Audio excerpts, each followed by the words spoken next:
You know, when it comes to fictional armies, the clone troopers from the Grand Army of the Republic might just snag the title of the coolest ever. Seriously. They're like the rock stars of the galaxy. And here's the crazy part. For every clone out there, it feels like there's a whole squad of variations and classes, each rocking a unique role. Think about it. Individual clones are doing their thing, but there's this whole symphony of specialized roles. You know, like they're building a team where everyone's got their own instrument, playing a crucial part in the Galactic Jam session. So here's to the clone troopers, galactic trendsetters, role specialists, and the ultimate cool cats in the fictional army universe. As you've probably guessed already, today we're diving deep into the vast world of clone troopers. Every class, variant, and type in the Star Wars galaxy. But hold on your blasters, we're focusing strictly on the Republic's clone troopers for now. Those Empire Days and Purge troopers? Oh, don't worry, we've got a Stormtrooper variant video brewing up for you very soon. Stick around and hit that subscribe button so you don't miss the Imperial action. Let's kick off the trooper talk with the OG, the standard clone trooper. These guys were the real workhorses, forming the backbone of the whole army. Kamino was the cloning hub where these troopers were grown at the Jedi's request. Sifo Dyas had a vision, but the Jedi Council had a little disagreement. After his exit, guess who swooped in? The Sith. Classic dark side move, modeled on Jango Fett. These clones had tweaks for teamwork and aged at double the speed, and they were ready for action in a decade. Training went down on Kamino until these troopers were frontline ready. Coming to the Battle of Geonosis, 3 years of clones versus separated droids across the galaxy. Loyalty? Most were Jedi-loving, Palpatine-following soldiers. But hold on, some clones started questioning their gig. Desertion and treason made occasional appearances, but the majority took pride in their Republic service. Little did they know, a sneaky biochip was secretly planted in each clone, as it was a part of the Sith's grand plan for Order 66 Chaos. Now, let's shift gears to ARF troopers. It's short for Advanced Recon Forces. These guys were like the stealthy ninjas of the clone world, rocking lighter armor for speed and blending into the shadows. They hopped on ATRTSs and did some binary reconnaissance and were survival experts in Phase 1 ARF armor. They had Phase 2 upgrades, and these troopers were the Jedi's eyes and ears on the field. Moving on, we've got the rock stars of the clone trooper world, ARC troopers, the elite of the Grand Army of the Republic. These troopers weren't just your average clones, they were the best of the best, rocking experimental armor and taking on the riskiest missions in the galaxy. In the canon universe, ARC troopers like Fives, Echo, and Jesse earned their stripes on the battlefield. These guys were the cream of the clone crop, handling the toughest assignments. Now, in the Legends world, it gets even cooler. Jango Fett and his Mandalorian brainiacs pitched the idea of clones with a knack for super secret missions. Kaminoans went wild, enhancing Fett's DNA and removing behavioral tweaks, and voila, the Null class and Alpha class ARC troopers were born. Even trained the likes of Rex and Cody during the ARC training program. Next on our trooper tour, we've got the heavy hitters, the Clone Commandos. These guys served in tight squads, and Delta Squad takes the spotlight. Each commando had their own specialized skill set. Sev aced marksmanship, Scorch was the explosive maestro, and they weren't your average troopers. These commandos handled covert ops, sabotage, demolition, and even the occasional enemy line assassination. Now let's not forget the unsung heroes, the clone advisors. They were the whisperers in the commandos' ears, keeping them in the loop about mission status and objectives. They were super hush-hush about their role, but it was vital and it was shrouded in mystery. And objectives. They were super hush-hush, but their role was vital but shrouded in mystery. And then we venture into icy territory with the Cold Assault troopers. These troopers were chill masters, trained to rock battles in freezing conditions.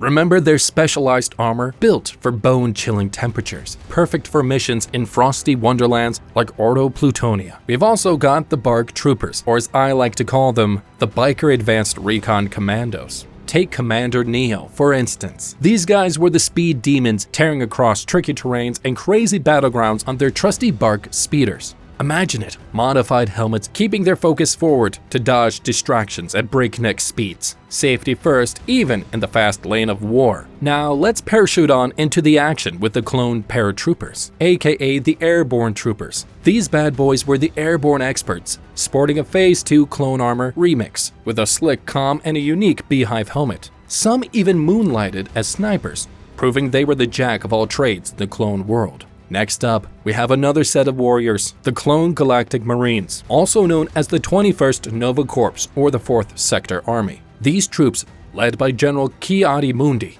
and Commander Bakara, faced the gnarliest battles, decked out in maroon armor designed to ward off everything from snow to airborne fungus. These guys were the ultimate all-terrain warriors, boarding enemy starships, no problem. Planetary assaults, piece of cake. Bakara ran a tight ship, demanding top-tier performance and reassigning anyone who didn't meet his sky-high standards. Talk about a high-stakes performance. But shifting gears to the healers on the front lines, the clone medics. Think Kix of the 501st, ready to diagnose and treat wounded soldiers on Kamino. These medics got the special gear and some serious medical know-how, all packed into those cool clone backpacks. But don't forget the behind-the-scenes heroes, the clone artillery troopers, masters of mortars, little lore but big firepower. And on the flip side, we've got the clone ordnance specialist, or bomb squad troopers. These brave souls disarmed bombs in style, rocking Phase 1 armor with a splash of orange paint. Tough gig, but someone's gotta do it. Let's dig into more of the clone trooper action. Meet the cool cats of security, Clone Shock Troopers. These troopers were the muscle behind the Coruscant Guard, playing the role of security police for Republic buildings, rocking those red markings on their armor. But that's not all. They moonlighted as prison guards, bodyguards for Republic big shots, and even kept the peace on the streets. The red markings? Total style points. Now, if you've ever been to a clone riot trooper attended demonstration on Coruscant, you know things can get rowdy. These troopers were crowd control experts, armed with shock prongs and riot shields, ready to tackle any commotion. Kamino security guards did a similar gig back on their home turf, rocking gray markings instead of the iconic red. Flying high in the sky, we've got the unsung heroes, the clone pilots. These guys were the starship jockeys, handling everything from LAT gunships to Y-wings, with killer reflexes and mad spatial awareness. These clones were the cream of the crop in pilot training, sporting 3 different armor sets as the war raged on. Now, let's get sneaky with the Special Ops clone troopers, trained for stealth. These troopers moved like shadows, detecting enemies from a mile away. Equipped with high-tech gear and even piloting experimental stealth ships, they were the ninja force of the clone world. Enter the heavy hitters, the clone gunners. These troopers manned the big guns, from vehicle-mounted weapons to starship armament. Their specialized armor packed with reinforced components to handle the recoil and noise of those massive weapons. Communication is key, right? And that's where the clone comms technicians come in, ensuring the army stays connected. Not much lore yet, but they're the unsung heroes of the comms world. And let's not forget the builders, the clone engineers. These folks knew the ins and outs of everything engineering, from fixing vehicles to blowing stuff up. Outposts in the name of the Galactic Republic? You bet. And last but not least, the stealthy spies. The clone shadow troopers. With modified armor, they went undercover, attaching plates to look like mercenaries. Black armor, white stripes, and a slick red visor. These troopers were the James Bonds of the clone universe. Ever heard of the Covert Ops clone troopers? These sneaky troopers were basically the undercover agents of the Republic. Their job? Doing the dirty work that others might side-eye, like tracking down and dealing with clones who decided to take a break from army life. The cat shit was super hush-hush. Their missions were so off the radar, even public and military records had no clue. Now, meet Clone X from the Bad Batch. Chances are he rocked the Covert Ops vibe. And get this, chances are he rocked the Covert Ops vibe. And get this, clone assassins were a thing too, commissioned by Supreme Chancellor Palpatine. These troopers had one job: taking down Jedi, trained in Taras Kasai, a fancy form of unarmed combat. They were like the Jedi's worst nightmare. Post-Order 66, you'd find these assassins hanging out at the Jedi Temple. Jetting into action, we've got the clone jet troopers. Imagine it. Limited flight jetpacks, rapid movement, and aerial dominance. These guys were the acrobats of the clone world, hard to hit and experts at surprise attacks from the skies.